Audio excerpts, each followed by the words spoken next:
The man who never aged in the quiet town of Ashbourne, where nothing extraordinary ever seemed to happen, there was one peculiar mystery that no one could explain. The man who never aged. He had lived there for as long as anyone could remember, always looking the same. While generations came and went, while children grew into parents and parents became grandparents, he remained unchanged. Same dark hair, same piercing gray eyes, same calm smile.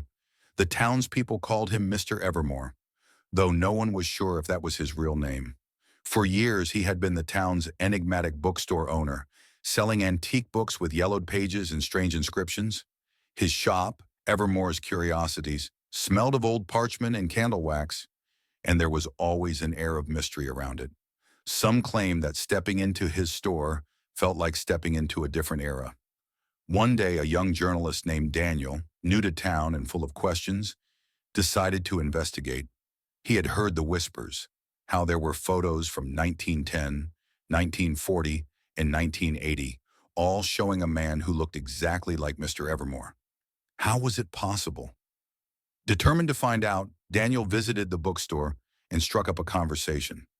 Mr. Evermore, people say you never change, that you've been here forever. The old bookseller chuckled, his gray eyes twinkling. Ah, rumors. They make life interesting, don't they? But there are photos, Daniel pressed. I saw one from 100 years ago. You look the same. Mr. Evermore smiled but said nothing. Instead, he reached behind the counter and pulled out a leather-bound book with no title. He handed it to Daniel. Some questions, he said, are best answered with stories rather than facts. Curious, Daniel opened the book. Inside, it wasn't filled with ordinary words. The pages were blank at first, but then, before his eyes, ink began to spread across the paper, forming words.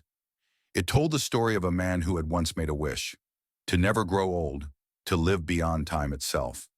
A wish that had been granted, but at a price. He could never leave the town. He could never truly belong. He would watch everyone he cared about grow old and fade, while he remained. Daniel's breath caught. He looked up. Mr. Evermore was watching him closely.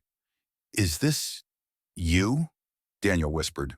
The bookseller simply smiled. A story is only as real as you believe it to be. And with that, the book in Daniel's hands vanished into thin air, leaving only the scent of old parchment behind. To this day, no one knows the truth about Mr. Evermore. Some say he's just a man with good genes. Others believe he's something more. But the bookstore remains. The mystery lingers. And if you ever visit Ashbourne, step into Evermore's Curiosities. Perhaps you too will be handed a book that answers a question you never even thought to ask.